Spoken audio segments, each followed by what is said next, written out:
On July 13, 2010, in Auckland, New Zealand, 32-year-old Carmen Thomas was reported missing, prompting a nationwide search. A dedicated mother, her 5-year-old son Jack, waited for her to return, but she never did. This abduction sparked a dramatic murder investigation that shook communities throughout New Zealand and beyond, becoming one of the country's most horrific cases. What dark truths led to Carmen Thomas's abrupt abduction, and will her family ever seek justice for her? Carmen's failure to bring up her son Jack from school on July 13, 2010, was unusual for her. Brad, her ex-boyfriend and Jack's father, attempted to contact her, but was unable to do so. Carmen, a devoted mother, was unlikely to stay away from her kid. This triggered alarms. When Brad saw she hadn't been seen or heard from in 2 weeks, he quickly reported her missing. Friends and family became increasingly concerned as Carmen maintained contact with her son, even when he was staying with his father. Police conducted an extensive effort to locate her and discover more about her background. Carmen Thomas was born in Boksburg, South Africa, on October 30, 1977, to Neville and Teresa Scott. When she was 3, her family relocated to Durban, a thriving port city.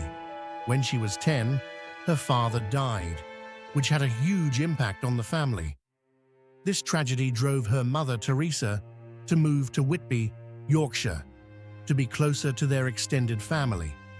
When Carmen went to the United Kingdom with Teresa, she found it easy to adapt. She prospered, led a happy life, and chose to stay in the UK, even when Teresa returned to South Africa. Carmen's relationship with her mother was tumultuous, as Teresa frequently misrepresented her health issues to attract attention. Carmen first believed her father had committed suicide, but she later learned that he was not her real father. Carmen admired her stepfather, Wayne Scott, and the two had a close friendship after her mother remarried. Carmen attended school while living in the United Kingdom with various friends and family members. At 23, she was diagnosed with intestinal cancer, but she recovered completely and returned to university. During her stay in London, she met her boyfriend, Brad Callahan, a Kiwi civil engineer. Their romance took off immediately after they met on a night out, and they soon moved in together in Rains Park. However, their relationship was strained and heated. When Carmen discovered she was pregnant, she attempted to make the relationship work, but their differences had grown too deep. Even after the birth of their son Jack, in March 2005, they opted to separate. Despite their breakup, Carmen opted to relocate to New Zealand with Brad so that they could raise their baby together. They lived close to one another and co-parented their son peacefully. The trio moved to Auckland, New Zealand, a city noted for its beaches, harbour, and woods. With a moderate crime rate, Auckland is regarded as one of the greatest places to raise a family. Carmen chose to work as an escort after her breakup with Brad in order to cover her household bills. Everything seemed to be going well after she moved to Auckland, until calamity hit unexpectedly. Carmen was missing for 2 weeks, so police initiated a hunt for her. The investigation began with an analysis of thousands of hours of CCTV footage to determine her last known movements. The media played an important role in raising awareness about her disappearance. After reviewing CCTV footage, detectives discovered Carmen entering a day-night pharmacy on Broadway in the area of Newmarket on June 25, 2010. She wore a grey skirt, black blouse, black boots, and a purple scarf. This image was made available to the public. The tape showed no suspicious activity. She simply made a transaction and left. 2 days later, authorities discovered another CCTV recording, which was also released to the media. This time, she was seen at Countdown Green Lane, a supermarket chain, on June 27, 2010, at 7:10 a.m. She wore a beige jacket and the same purple scarf. This was her last known sighting and the last time she used her bank account. As the inquiry advanced, on July 29, 2010, the police informed the media that they had found her automobile. On the same day she was reported missing, her Nissan Pulsar 3-door hatchback was discovered near Hamilton, around 90 minutes from Auckland. The car was utilizing its spare tire, but the standard tire and jack were missing. The cops were unsure what Carmen might have been doing in Hamilton. Carmen's turquoise bag and car keys were also missing. The car held only a few personal goods, cash, and an overnight bag. She hadn't communicated with her family or friends since July 1st, and there had been no movement on her bank accounts. Her mother, Teresa, hurried in from South Africa when she discovered her daughter was gone. The police requested the public to report if they saw any of the missing things, especially because the case was becoming more ominous. Police discovered a message and cash in Carmen's car. The note stated that she wanted to repay someone, which led them to believe that she owed money to her manager at the gentleman's club where she worked and had been attempting to repay it. Since her car was discovered near Hamilton, it was assumed she went there to meet someone. This prompted police to examine over 100 bars in Hamilton, reviewing hours of security footage. Despite their thorough efforts, the police discovered no leads or suspects and had no idea who Carmen might have met. As the inquiry progressed, media awareness dwindled, and it remained uncertain whether Carmen would ever be recovered. The police boosted their efforts in the hunt, continuing to approach it as a missing person case, while public mistrust grew. Search and rescue crews, including with cadaver dogs, examined potential hiding places for a body, including the Orake Basin, behind her Remuera home, the Kepa Bush Reserve, and other locations. Carmen reportedly sent several messages to her boss and was active on Facebook a few days after she went missing, according to investigators. A month into the investigation, there was still no sign of Carmen, no leads, and no movement in her bank accounts. Teresa held a press conference on July 30, 2010, begging for any information regarding Carmen's whereabouts. She emotionally admitted, "I broke down and wept myself to sleep for a few nights. All I want is for her to return safely. She's a good mother. She's not the type of person who would abandon her son." During the investigation, detectives spoke with Carmen's ex-partner Brad, who cooperated and shared details about their relationship and her behaviors. Brad launched a public appeal on August 7, 2010, asking for any information that could help him find Carmen. He begged the public to understand how much their son missed her. Despite the efforts of the police and Carmen's loved ones, there were still no leads or sightings of her. By August 15th, 2 months after Carmen's disappearance, it was evident that this was more than just a missing person investigation. Detective Inspector Mark Benfield said at a press conference that the case was now being investigated as a homicide. This move was caused by a number of circumstances, including the dearth of verifiable sightings of Carmen after June 27th. A forensic examination of her car showed bloodstains, prompting investigators to suspect foul play. Carmen's 240-liter, council-issued recycle bin served as a significant lead in the investigation. Carmen's recycle bin, which was supposed to be at her house, went missing, raising suspicions and causing authorities to assume there was more to the story. They released the serial number of the bin and asked the public for assistance in identifying it. Although Carmen's body had not been discovered, The move in the inquiry to a homicide case was disappointing for her family and the town, as their hopes of seeing her alive receded. The police received a tip from someone who said they saw Carmen's car in Whitford, southeast of Auckland, around the time she went missing. In response, authorities set up roadblocks, halting hundreds of motorists and asking if they had seen anything, but they were unable to locate any concrete evidence to validate the sighting. On September 1st, 2010, the cops discovered Carmen's recycling bin.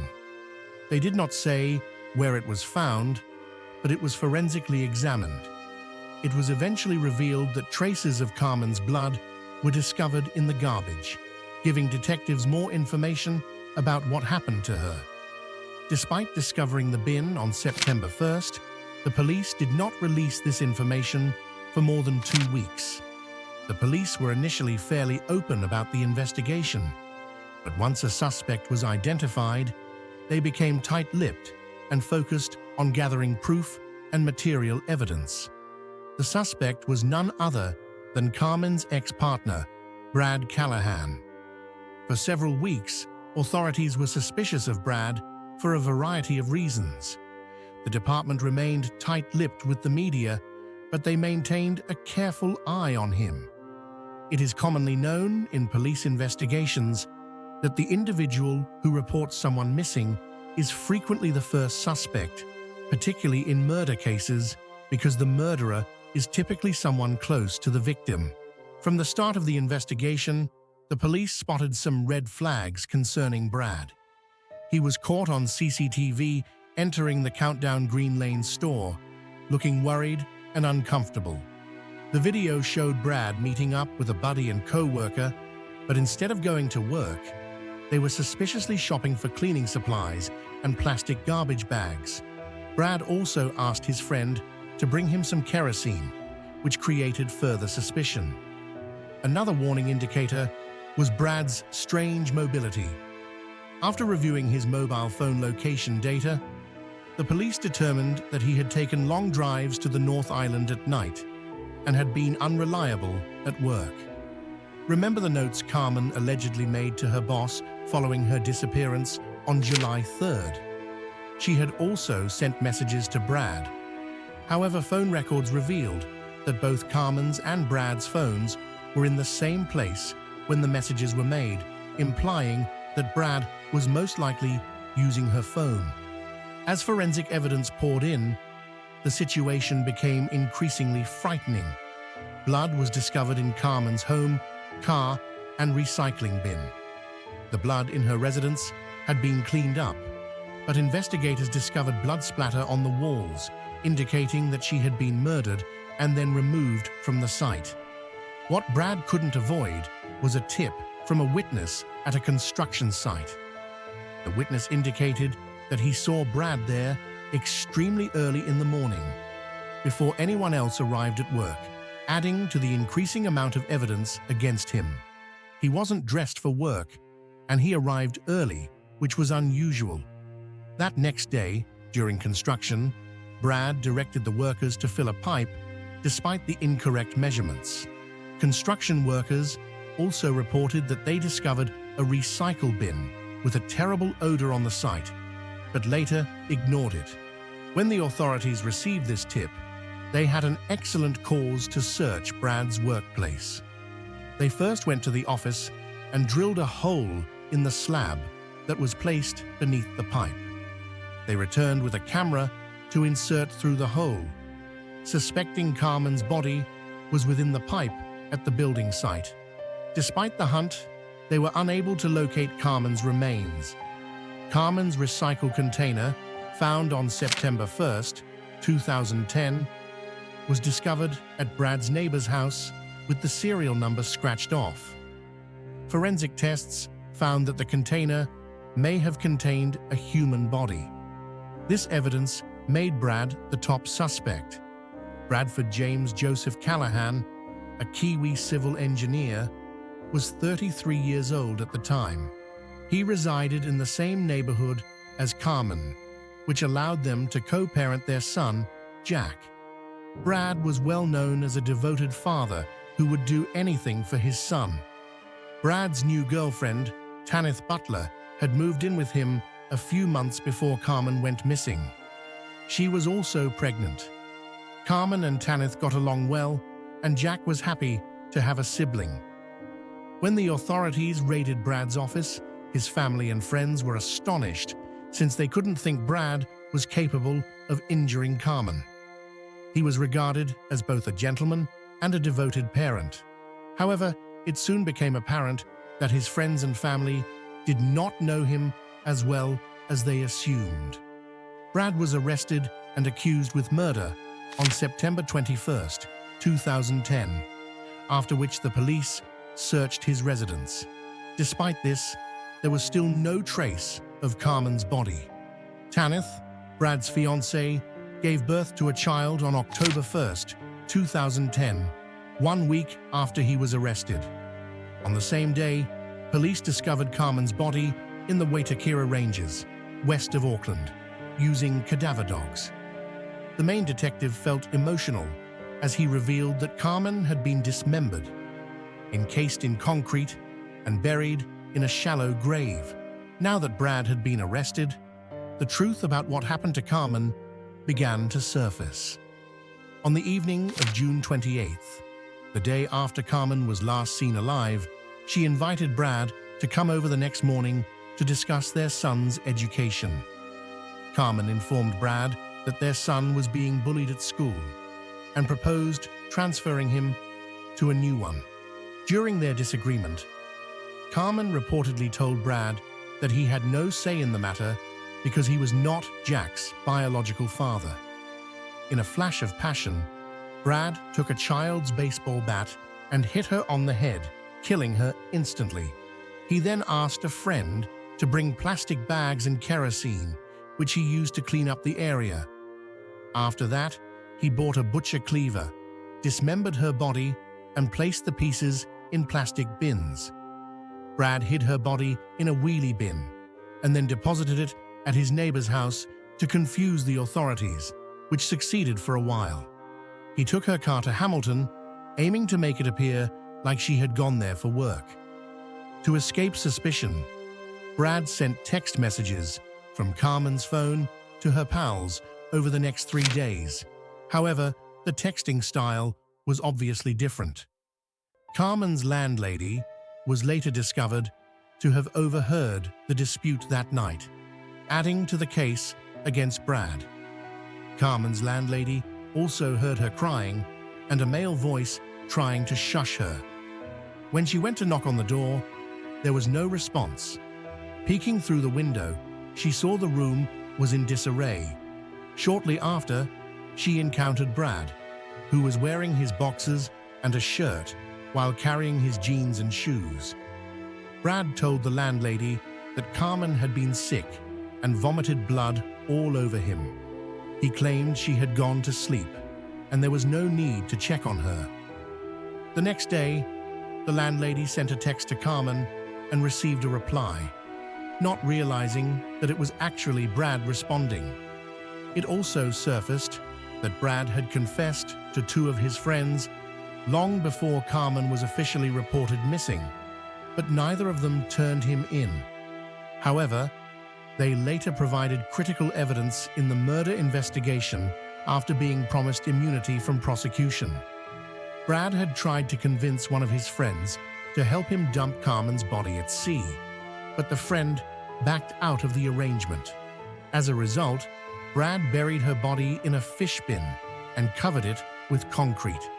Throughout the investigation, Brad continuously fed the police lies while trying to cover his tracks. The authorities had no idea that the person responsible for the nightmare was right in front of them. The trial for Carmen Thomas's murder began in February 2011, where Brad initially pleaded not guilty. However, on November 25, 2011, he changed his plea to guilty for her murder and for perverting the course of justice. During their victim impact statements, Carmen's mother, Teresa Scott, revealed that they had been trying to rebuild their relationship after a period of estrangement.